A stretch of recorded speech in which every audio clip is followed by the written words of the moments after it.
So look at the first paragraph.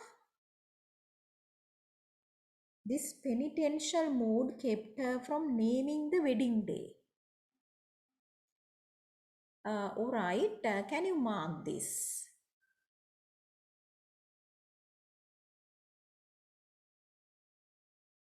So there, the confusion in the mind of the main character is portrayed, and then she was debating within herself whether she should go ahead with this marriage, and then she wanted to reveal her past, but Angel Claire didn't give her the chance to do so. And uh, she was thinking whether it's similar to deceiving him if she goes ahead with the marriage without telling him what happened in the past. So we can see the psychology of a maid who's in love, and at the same time she didn't want to betray her lover by concealing her past. So that mood kept her from naming the wedding day. Shall we stop for a bit and then go to the summary of chapter 31?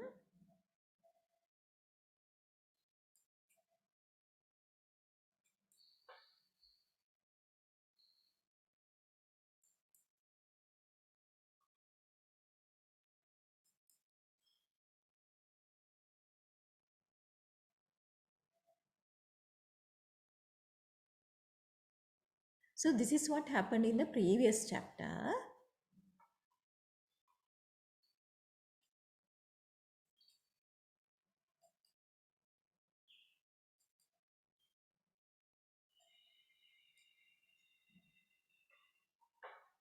We'll look at the summary so that you can remember what happened in chapter 31. So we know Tess wrote a letter to her mother informing about Claire's proposal. And mother in reply to Tessa's letter advises her not to tell Angel about her past. So we know mother strictly advised her against revealing her past to her future husband. And then Tess realized that her mother's approach to life is different from hers. But that's not the way she wanted it to happen. However, she decides to follow her mother's advice and allows herself to be in complete happiness, enjoying Angel's love. And she actually got the feeling that this happiness would not last forever. But then, for the time being, she's prepared to forget her past and then be enveloped in his love. And it was finally considered the issue of their wedding. So it is agreed that they are to marry in 2 weeks' time. Then, at the break of that news, the three friends congratulate her, including Mr. and Mrs. Crick. And then Tess once again feels that she is unworthy of Angel's love and resolves to reveal her past to him.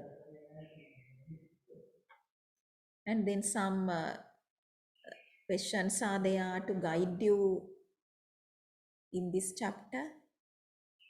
What essential difference Tess and her mother is brought out here? What enables the reader to have an insight into the mind of a young woman in love? Then describe Tess's attitude towards Angel. And then state an instance of irony. So when you go through that chapter, you'll see whether you can find the answers to these questions.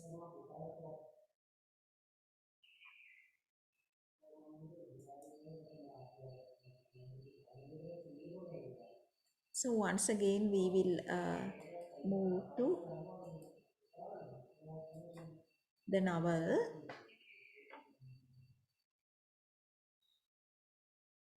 So she did not name the wedding day.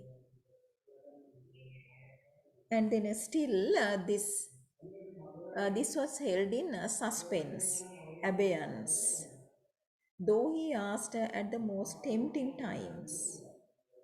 But then, what Tess at the moment really wanted was to extend the engagement, not rushing into marriage, because she was scared to face marriage. Because marriage means that she had to reveal what she was forced to conceal. So she doesn't know what will happen afterwards.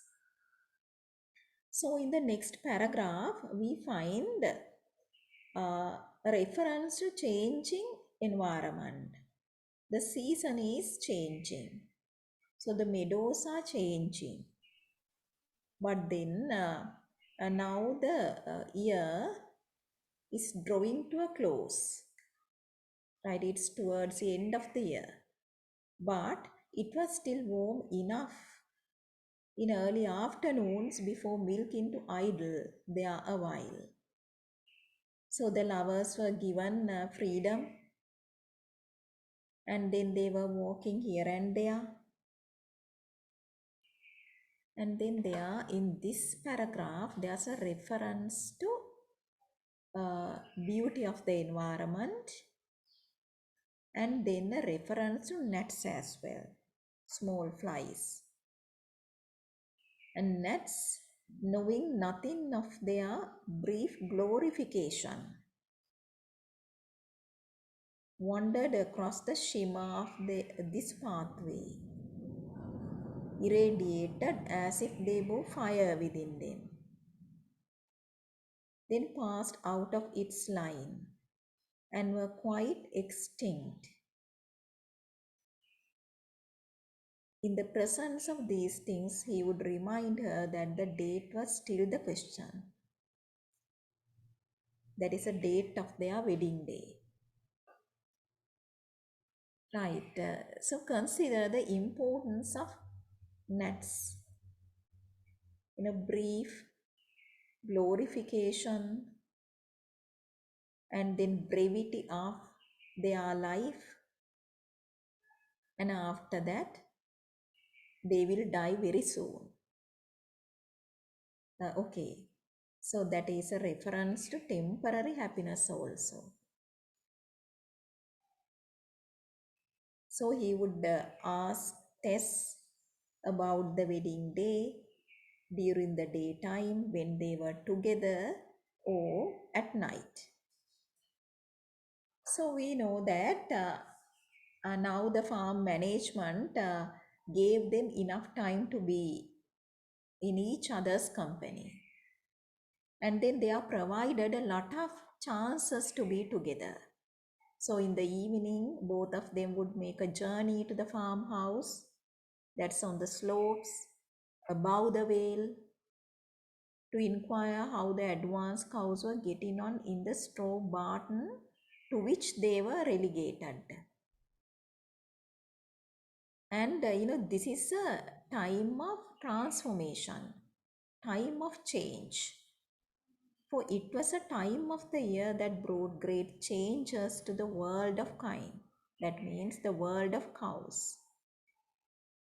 And then animals were sent away to be given birth to their cows.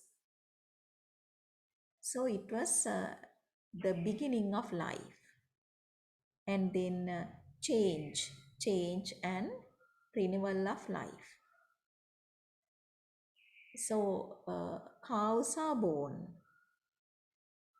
and cows were sent away to a different place, so that they could give birth to their cows. Yes, we find it here. Batches of the animals were sent away daily to this lying in hospital, where they lived on straw till their cows were born. And after that, both of them will be driven back to the dairy, and sometime later, when cows are old enough, they would be sold. But in the meantime, there is little milking to be done in the farm.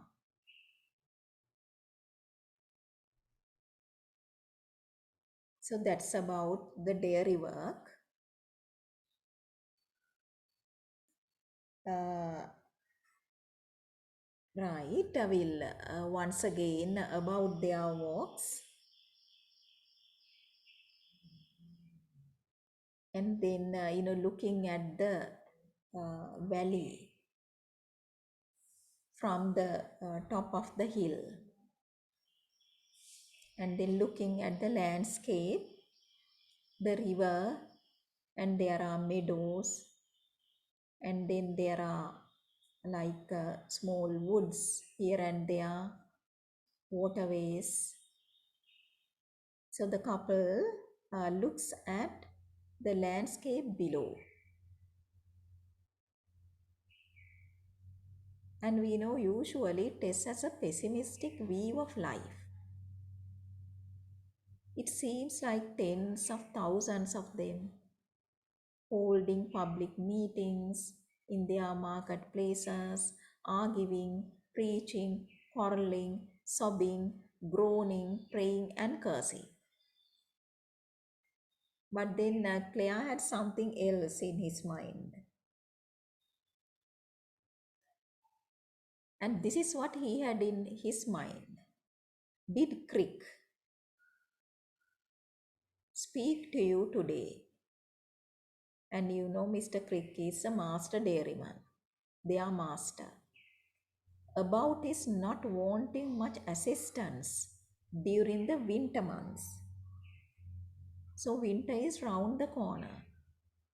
Now they are passing autumn, and the environment is getting ready to face winter. And then, can you underline this? Underline, underline Crick is not wanting much assistance during the winter months. Anyway, underline the whole thing, whole question.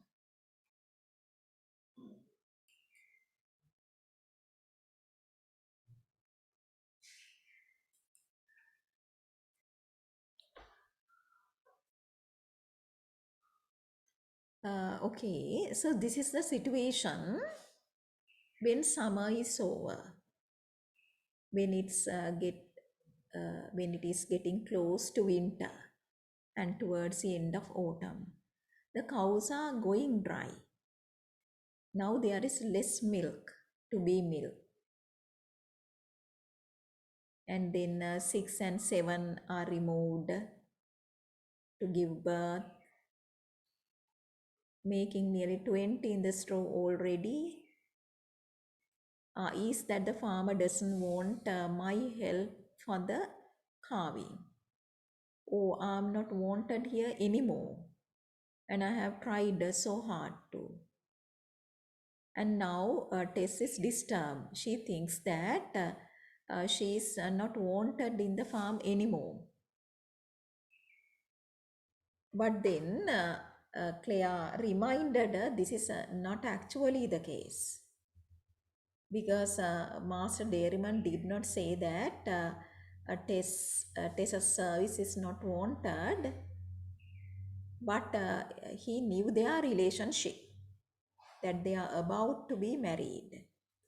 He said in the most good natured and respectful manner possible that he supposed on my leaving at Christmas, I should take with you with me, and on my asking what he would do without you. He merely observed that as a matter of fact. It was a time of year when he could do with a very little female help.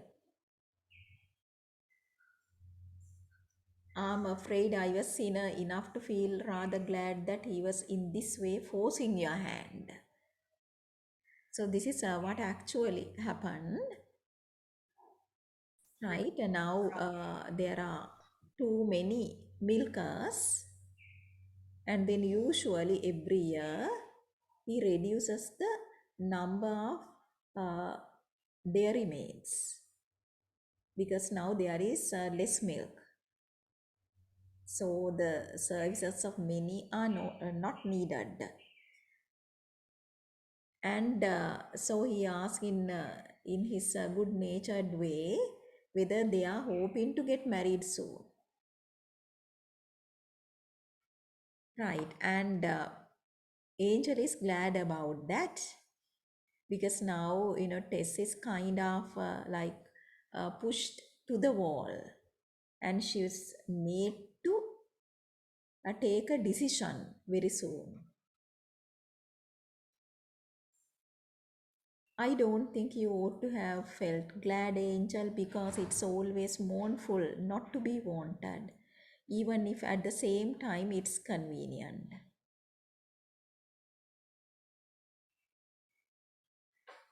Okay, right.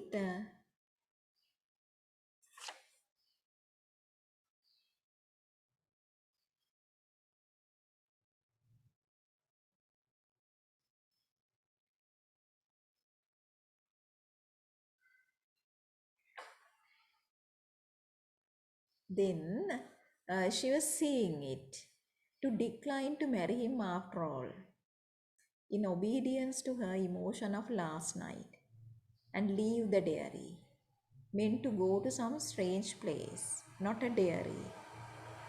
For milkmaids were not in request now, carving time was coming on. To go to some arable farm where no divine being like Angel Clare was. She hated the thought, and she hated more the thought of going home. So now she has no other option. But actually, two options are available, that is to leave this farm and then find work in another farm. But anyway, milking is not done during this time of the year. So she can go home, but it is not a desirable option. And she hated the thought of going somewhere else for a different work and then leaving Claire or to go home. Now we can see that by circumstances, she is pushed towards taking an immediate decision. So he gently coaxed her, pushed her, so that seriously, dearest Tess, since you will probably have to leave at Christmas, it is in every way desirable and convenient that I should carry you off then as my property. And then also he gently reminded that this could not go on like this forever, this extended engagement. Uh, okay, right. And then she promised to fix the day. Thus, at last, it was arranged between them. So it was done during their dark walk home. So they came back to the dairy, and Mr. and Mrs. Crick were promptly told But then there are injunctions of secrecy because lovers wanted to keep their marriage very private. The dairyman, though he had thought of dismissing her soon, now made a great concern about losing her. And then he asked what he would do without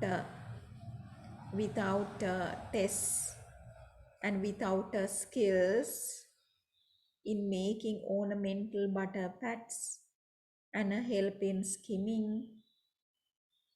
And then Mrs. Crick congratulated,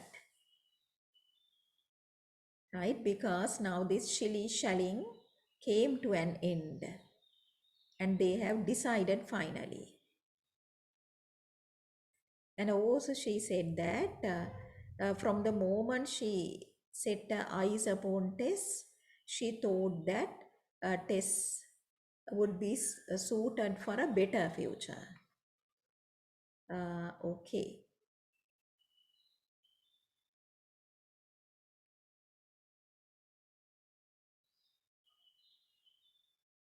Then we find the aftermath of that decision, right? And okay, now she knew that the decision has been taken. Now she can't go back. The word had been given, and then she has only a few days. Okay, and then but then still we know that she was in a melancholy mood because her past is always looming large above her. But she wrote anew to her mother, that is to outwardly to inform the wedding day and again to ask for her advice. It was a gentleman who had chosen her, which perhaps her mother had not sufficiently considered.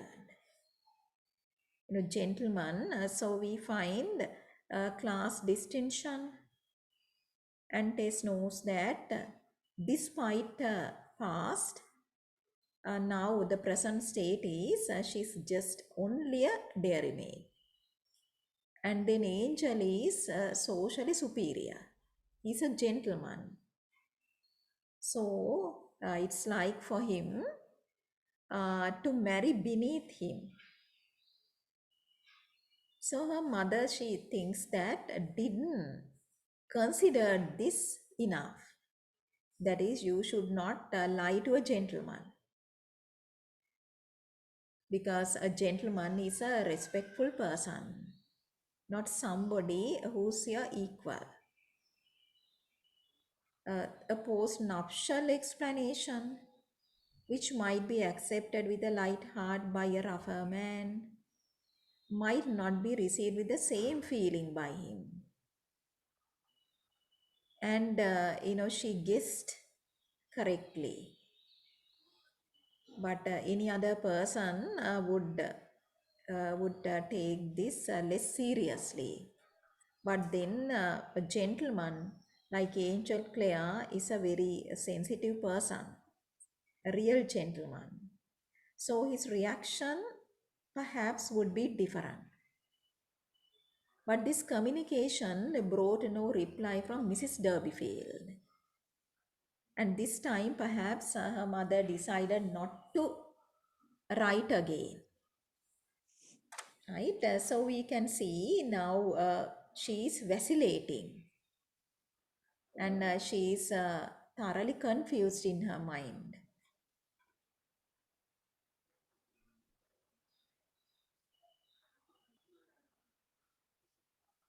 Okay, let's move on.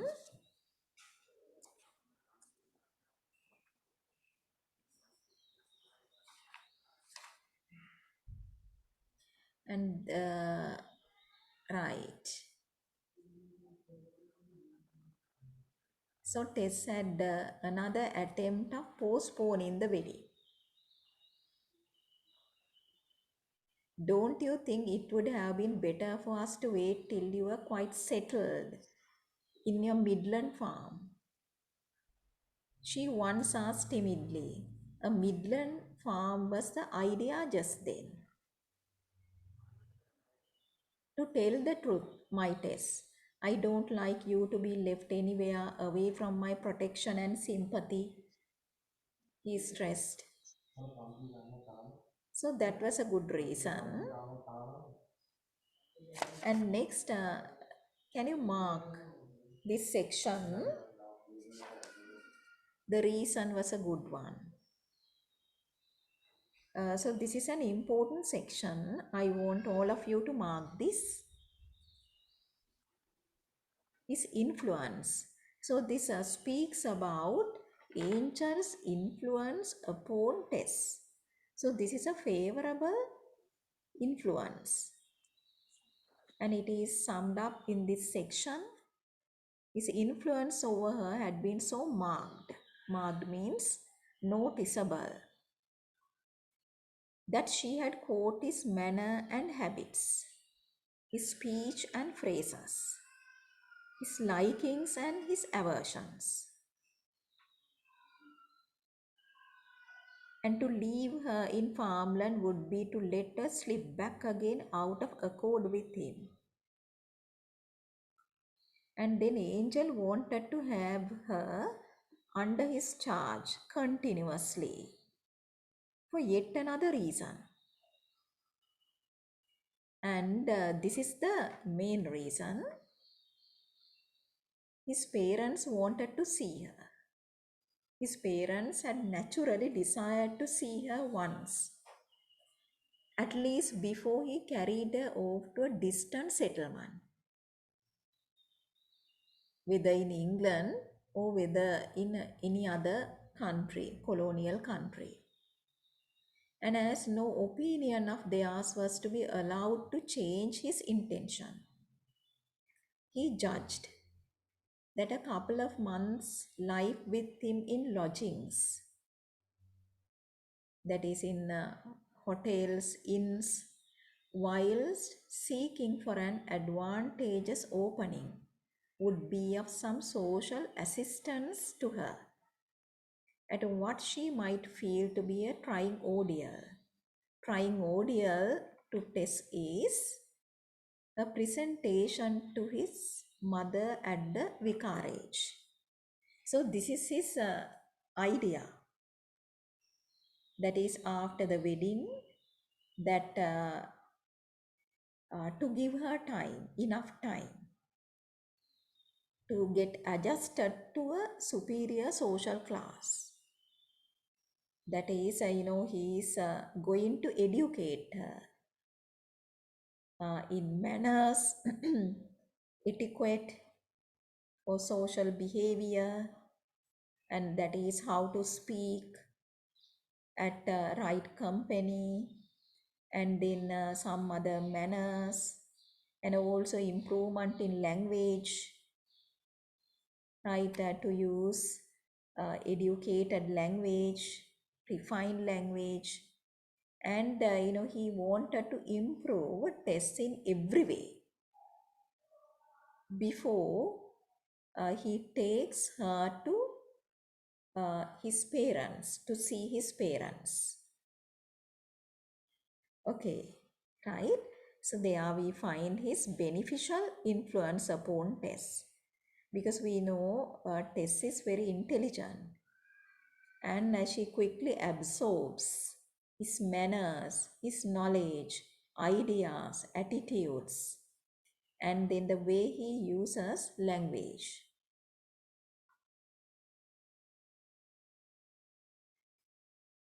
So that is his plan for future.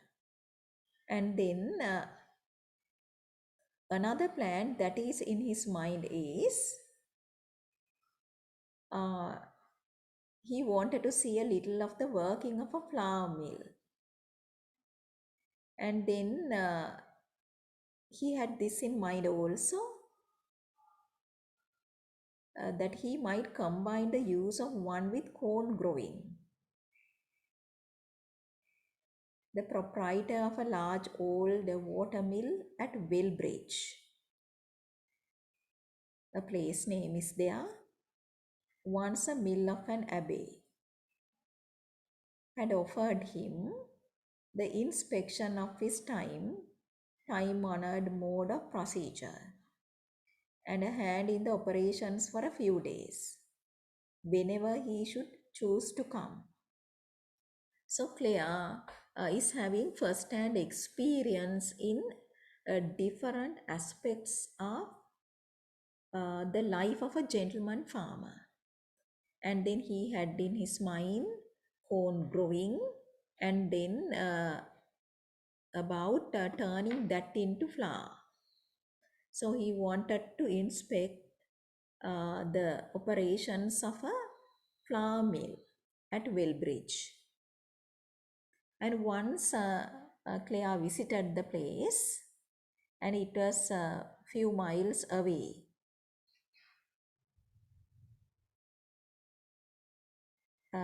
Right.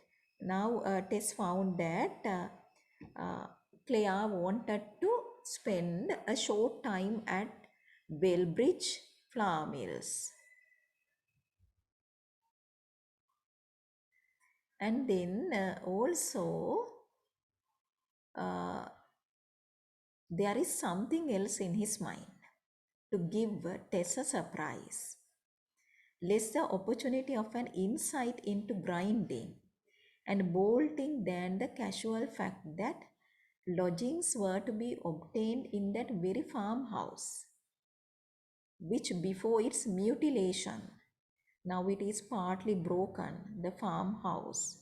But that farmhouse had been the mansion of a branch. Mansion is a large house of a branch of the D'Urberville family. So now it is converted into a farmhouse. But earlier, it belonged to the D'Urberville family.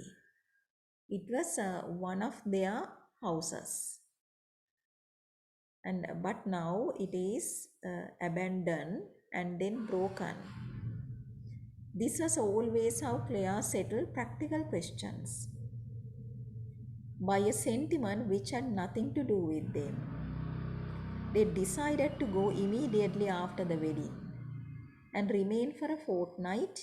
Fortnight means 2 weeks or 14 days, instead of journeying to towns and inns. And you can see Angel had planned everything. So this is bit like the situation we find in Victorian poem. Remember? Like that is our future. The poet speaker says that our future that you planned.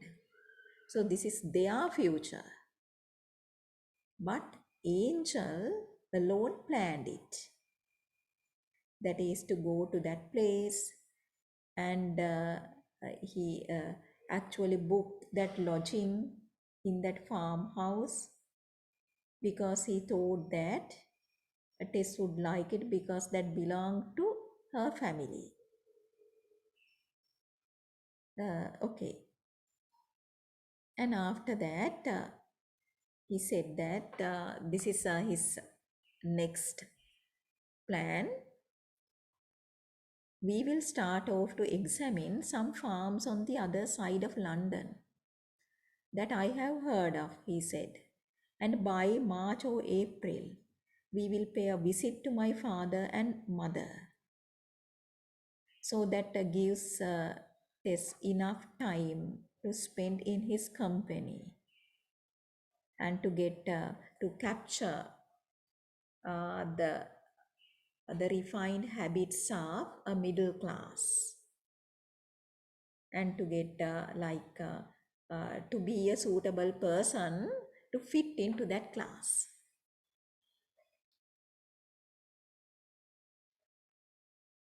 Right, so questions of procedures such as these arose and passed. And the day, incredible day, on which she was to become his, loom large in the near future. And the day is, you can underline 31st of December. New Year's Eve was the date. Mark it. So their wedding day is 31st of December. That is the last day of the year. That is prior to the day before the New Year. Okay. That too is somewhat ironic. Selecting the last day of the year. And then this is in the height of winter. Not a favorable time. Right? It's cold and uncomfortable. It's not either spring or summer. Uh, his wife, she said to herself, could it ever be? There are two selves together, nothing to divide them. Every incident shared by them.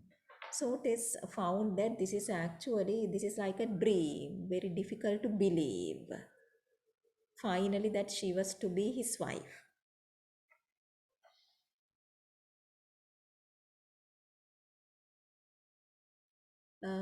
Why not?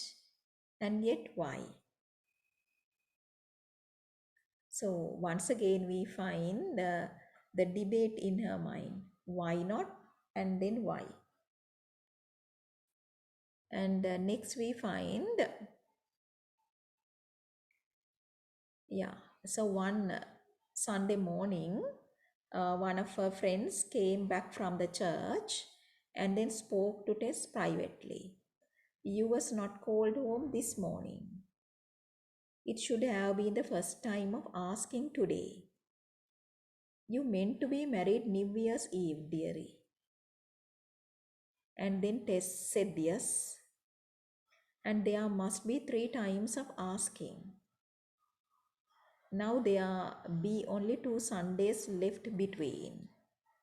That was the tradition during that time. So in the church, prior to the 3 weeks prior to the wedding, on Sundays in the church, uh, so it is the priest announces the names of the ones who are going to get married to the public, to the gathering at the church. That is to let anyone to come forward and then declare their objections, if they have any objections to the marriage regarding anything, so they can come forward and say so. And if you are familiar with a novel like Jane Eyre, so you can see the same happening there. Before the marriage, Jane's marriage to Rochester, he was married earlier and she did not know it. And then, their marriage was announced to the public in the church. And then Rochester's uh, first wife's brother was there, and he got the wind of this, and he was there, and then that he said that he was opposed to the marriage because he was already married. So such things can happen during that era. So the names of the would-be married are announced in the church. Now Tess is puzzled, but she knew that she was right. Of course, there must be 3. And she wondered whether Angel had forgotten this. If so, there must be a week's postponement. And that was unlucky. How could she remind her lover? Now she can't remind her lover about this because she was so backward in the whole affair. Now she can't show that she's impatient to be married. But anyway, there's a fear in her heart. That is a fear that she should lose a dear prize. So angel is considered as a dear prize. And there was something happen in between, so that relieved the anxiety. So is happened to mention this omission of the banns to Mrs. Crick. And then Mrs. Crick assumed a matron's privilege of speaking to Angel on the point, because she is an adult female in charge of everything, and then like the guardian of Tess. So she spoke to Angel about this, asked whether he had forgotten to inform the church, the bands I mean. And he said that he had not forgotten. He simply said that he had not forgotten. And then later he caught Tess alone. And then he assured her, and don't let them tease you about the bands. So he explained that there is a special license. So special license is drawn from the bishop. So there is really no need to announce this in the church, in the local church. So he said that if you go to church on Sunday morning, you will not hear your own name. And he said that he had decided on a license. But then that is without informing Tess, without consulting you. So he is taking all the decisions. And then he didn't actually, he was not that dominant. But anyway, he did not think that it was necessary to inform Tess about what would happen, about his arrangements. So without consulting you. So again and again we can see the relationship between man and woman in Victorian society. But we know Angel is a person with radical ideas. Is not very conventional or not very backward. But anyway, within him we find trapped a Victorian man.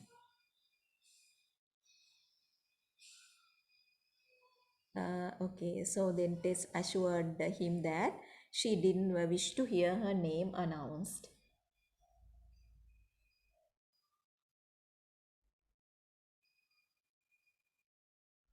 Uh,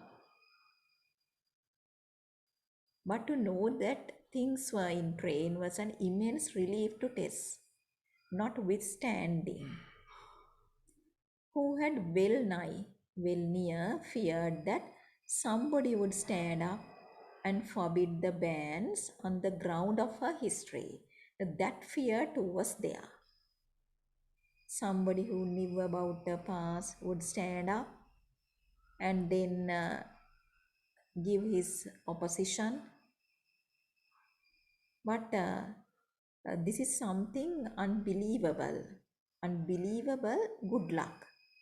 How events are favoring her. So there is irony, and she thought that now the things are in favor of her. And then alone she said to herself, I don't quite feel easy. She was speaking to herself. All this good fortune may be scourged out of me afterwards by a lot of ill. So can you mark this? So this is like a premonition. Like this is like foreshadowing of what will happen later. Bad luck that will befall on Tess later. So series of good happenings, good fortune, and she feared that that would be returned with lot of ill. That's how heaven mostly does. Right, you can see that she doesn't have a very positive idea about the role played by the heaven. Heaven means God, right? Everything that is in the heaven, including the God. That's how heaven mostly does. I wish I could have had common bands. So once again, she is vacillating. But anyway, so things went off smoothly without any special thing happening. And then now, so this is the nature of a female. And now she started to think about her wedding dress. She wondered whether he would like her to be married in a present best white frock or if she ought to buy a new one. So at that time, they did not make a lot of fuss about their weddings. And finally, this question too is settled. The question was set at rest by his forethought. So in angel, we find prior preparation disclosed by the arrival of some large packages addressed to her. And then inside the packages, she found a whole stock of clothing from bonnet to shoes, including a perfect morning costume, such as would well suit the simple wedding they planned. So her mind was set at rest finally, because that too was considered beforehand by Angel, and he had contacted a London shop and then ordered some costumes. And she found not one but more than one. And inside the packages, she found everything she wanted. And all the items like bonnet, matching bonnets, and then shoes and stockings and everything. Then Angel entered the house shortly after the arrival of the packages, and he heard upstairs undoing them. And a minute later, she came down, and with the flush on her face, and there are tears of gratitude in her eyes. How thoughtful you've been, she murmured, with a cheek upon his shoulder, even to the gloves and handkerchief. My own love, how good, how kind. No notice, just an order to a tradeswoman in London, nothing more. So he assured that it was nothing. Simply gave an order to a tradeswoman in London.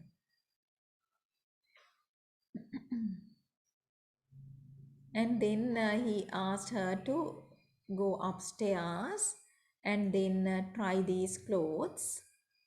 If they don't fit well, to get the village seamstress to make a few alterations. And then she returned upstairs and she put on a wedding gown alone. She stood for a moment before the glass looking at the effect of her silk attire.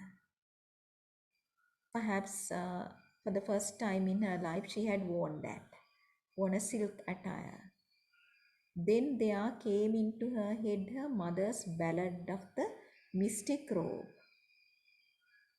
So from time to time in the novel we find Tess recalling mother's ballads, and then also like a mother singing a certain ballad to the effect that a certain maid going into a wood and then coming back in a changed state,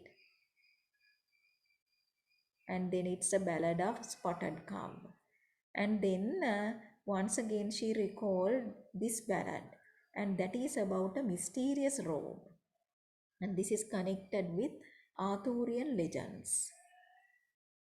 So she remembered some lines: that never would become that wife that had once done amiss. Once done amiss means the wife who does not have purity, not a pure wife, which Mrs. Derbyfield had used to sing to her as a child. But now, ironically, that is applicable to her situation. So blithely, that is lively, and so archly, her foot on the cradle, which she rocked to the tune.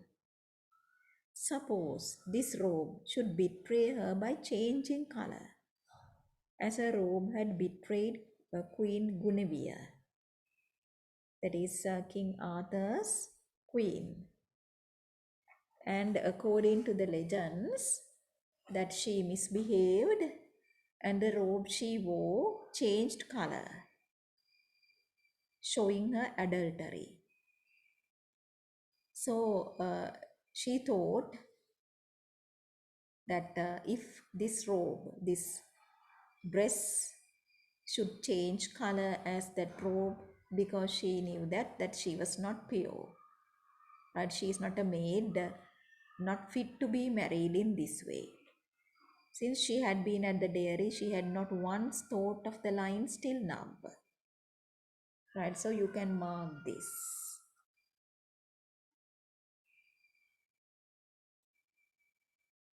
And once again, you can mention irony.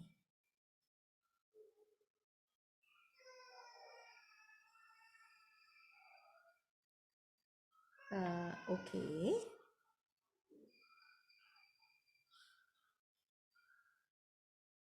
Now let's look at the summary of, let me see, yeah, right.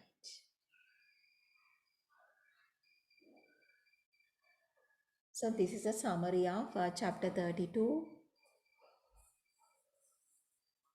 So we know at first, Tess is still hesitant to fix the date for the wedding. So that vacillation is there at the outset of the chapter. She seems to be quite contented to have a prolonged engagement. So she is happy with that. Angel makes her understand that her service at the farm may not be required for winter, as there is less work there without the usual yield of milk. Then she is compelled to fix the date, and they settle on the New Year Eve, means 31st of December, as the day. Angel has even procured a special license, preferring a quiet wedding, and he has arranged a farmhouse, a part of a ruined D'Urberville Manor house, for them to stay for 2 weeks after the wedding. That is, to spend their honeymoon, as he hopes to inspect a nearby flour mill. Angel has ordered new outfits, and she is moved by his consideration. As she dons her new outfit, dons means wears, she remembers a ballad her mother frequently used to sing. It was about a robe that changed color when worn by an immoral woman. So some guideline questions are there. When did Tess find she could not postpone the wedding any longer? right? We know it is at this point when she came to know that her service may not be essential at the farm, and then she has to go to some other place. So she could not postpone the wedding anymore. In what way has Tess been benefited by Angel's intellectual company?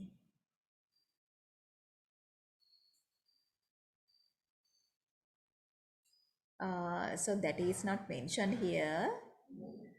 So that is a mistake on my part.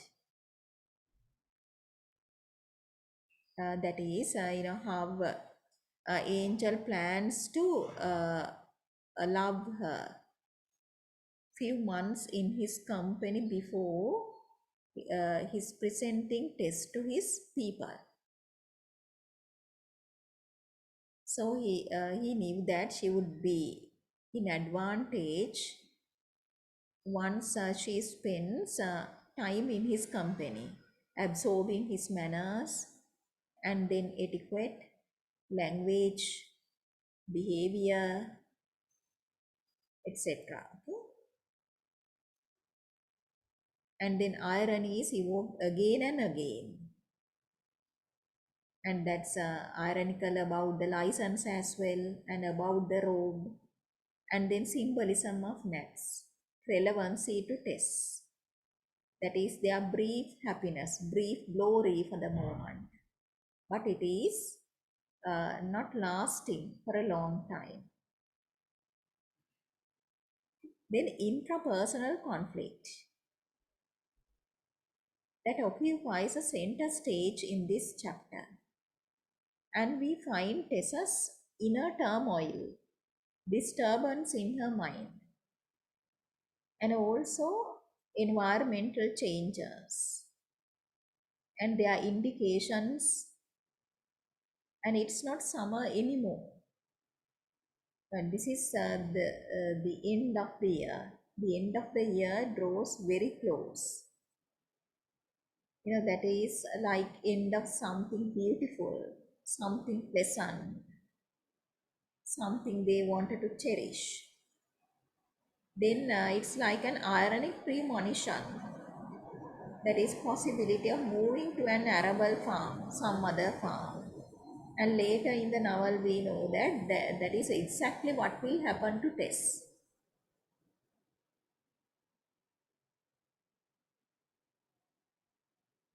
Then,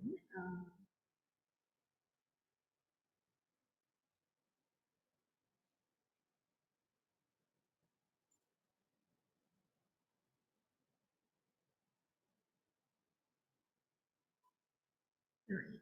So we move to chapter 33.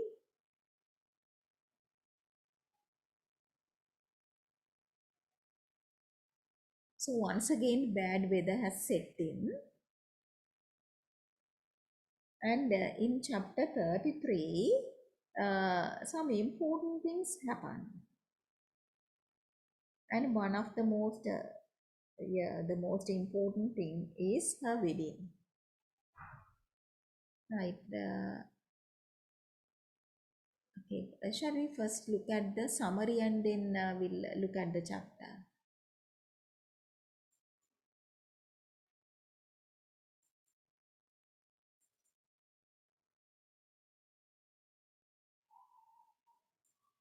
So this is the summary of the chapter we are going to do. And first thing that is mentioned in this chapter is their day out.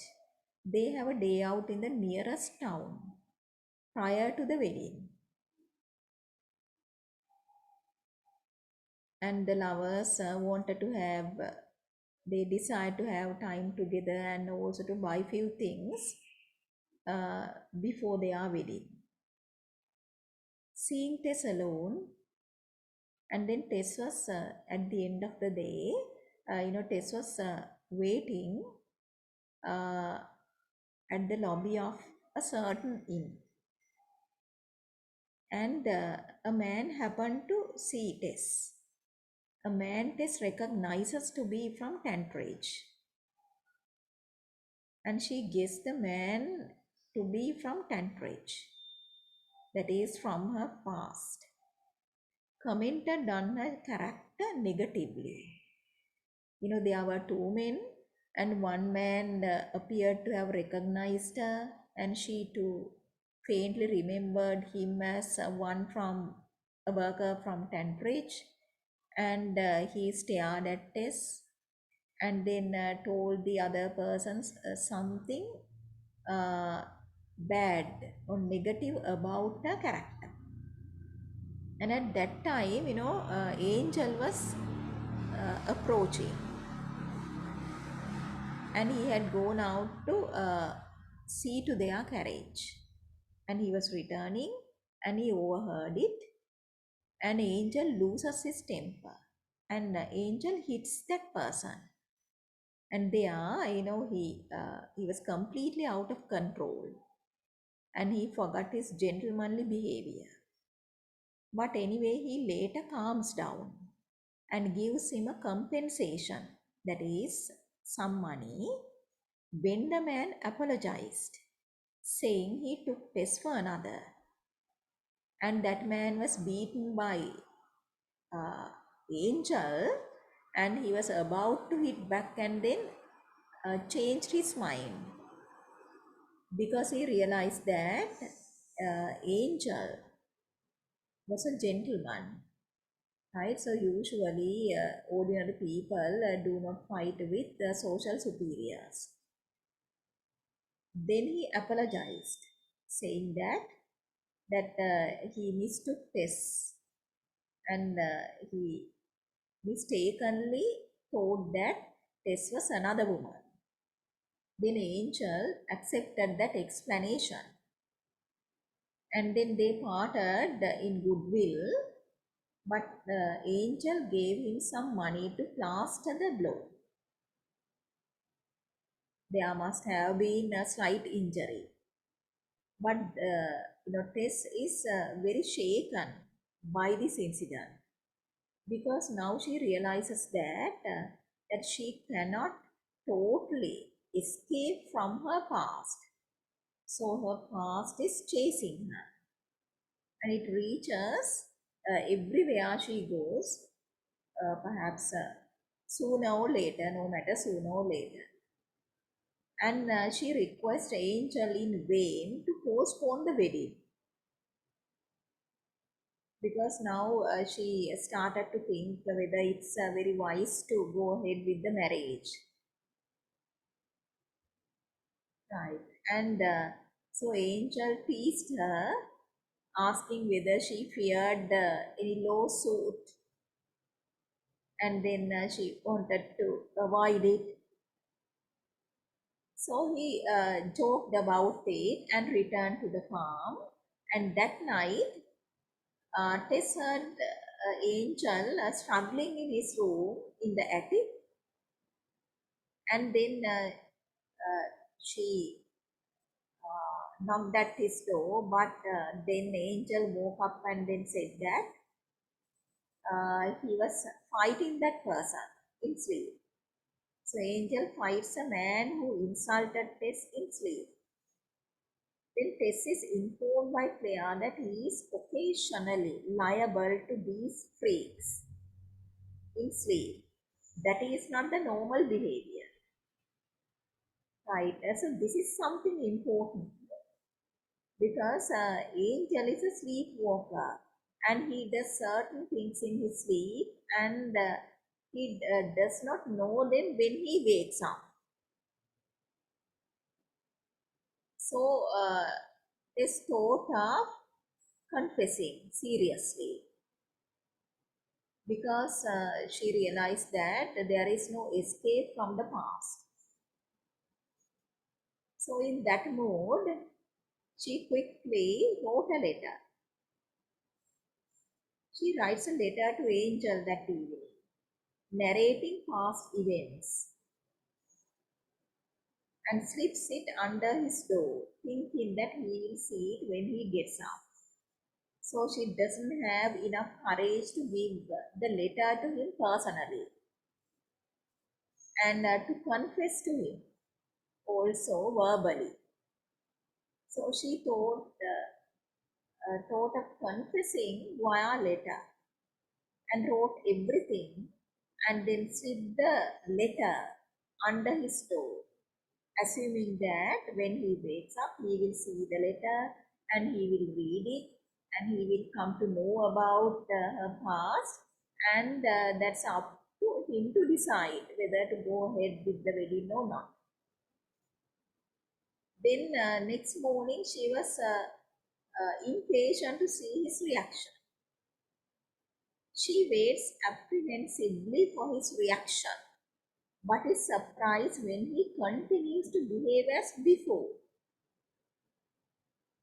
Right, so he was behaving as before without any change in the behavior. So he addressed her as warmly as before, as if nothing happened. So it led her to believe that he has dismissed her past, that he wanted to forget and forgive her past. However, on the wedding day, so she started to have doubts about the letters actually reaching him, doubt about his receiving the letter. While he was downstairs, just before the wedding, they are having breakfast. He didn't complete, and Tess completed it quickly and then went upstairs to her room. And now she's given a separate room. And she decided to check whether the letter is still there. On checking, she finds the unopened letter under the carpet. So this is significant because this is an idiomatic expression. If we say that something is put under the carpet, that means something is buried, that you want it to be buried. You don't want it to be discussed. So unopened letter under the carpet. Now it is too late. So with trepidation in her mind, she realizes that now it is too late to do anything. So she goes back to her room with the letter and burns it. Then she tried once again to make Angel listen to her. But he dismissed it, saying that there will be enough time for it later, after the marriage.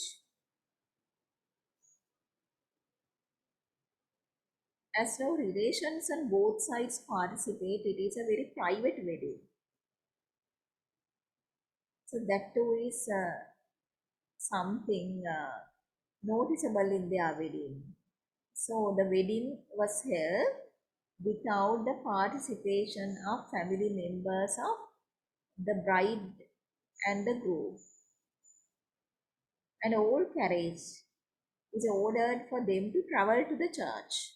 So this carriage too is significant. The details you find about the carriage. Tess takes a good look at it after the wedding. And prior to the wedding, she was not in a mood to notice the particulars of that carriage. But then after it, she is somewhat relieved, and then she took a good look at the carriage, and she did not like what she saw. She becomes uncomfortable, saying that it looks familiar, though she sees it for the first time.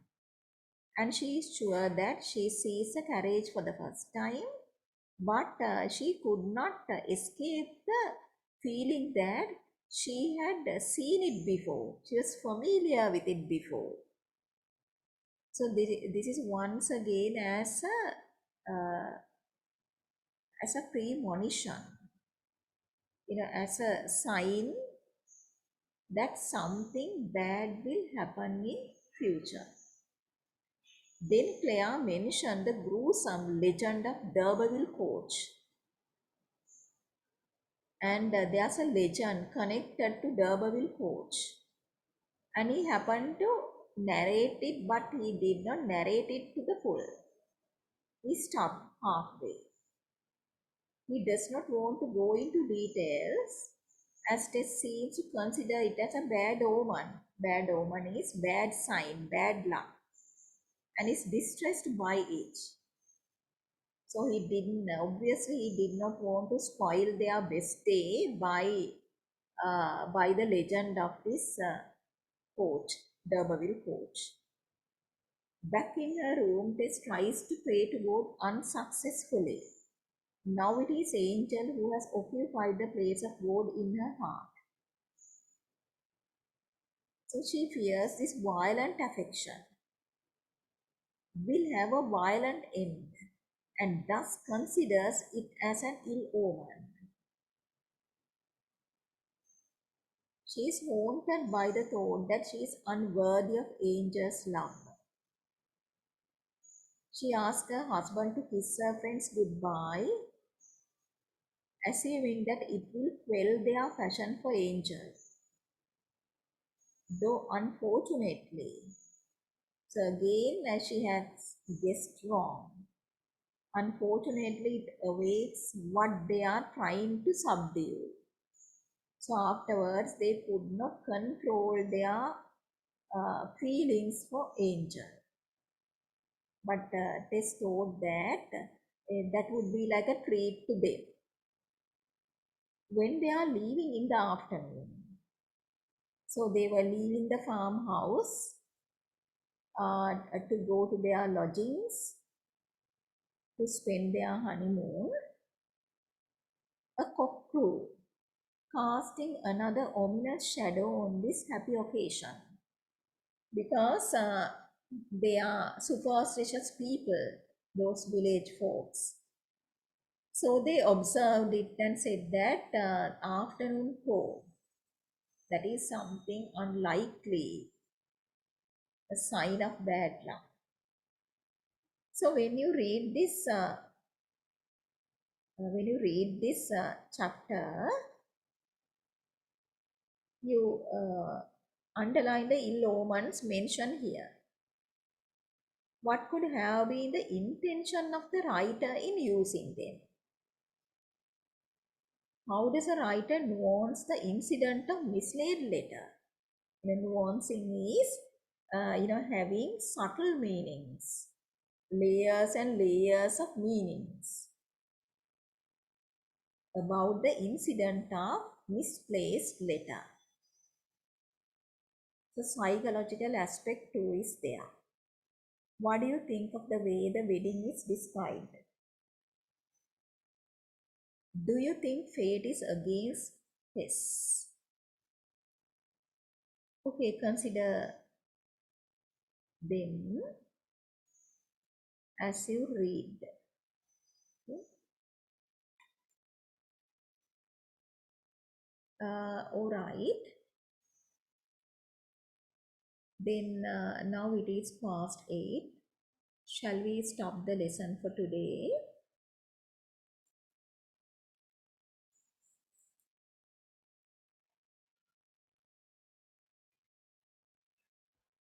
Okay then. So I think this will do for the time being. We'll meet again.